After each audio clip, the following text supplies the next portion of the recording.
यार वैसे तू बड़ा तंग कीता होया ओए तेरे नाल एक डील कर दियां अगर तू पोटी करने तो पहले मैं दस देंगा ते जेड़े तेरे पैंपर तो पैसे बचणगे भाई जी ओ पैसे मैं इकट्ठे कर करके एक गल्ले च पावांगा ते जदों तू वड्डा होएगा तैन मैं कार लेके देवांगा की याद है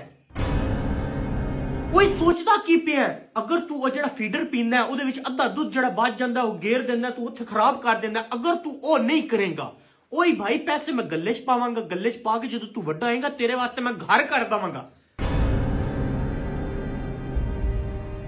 दूजा तीजा बच्चा मैं करना ही नहीं तेरे तो बाद कोई बच्चा नहीं आन लगा मेरी गारंटी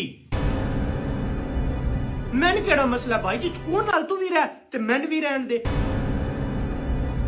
वेख सोच नहीं मेरे नाल डील कर ले वेख अगर तू पैंपर बचाएगा दूध बचाएगा तू रोएगा नहीं ते भाई जी फ्यूचर विच सारा कुछ तेरा ही है ना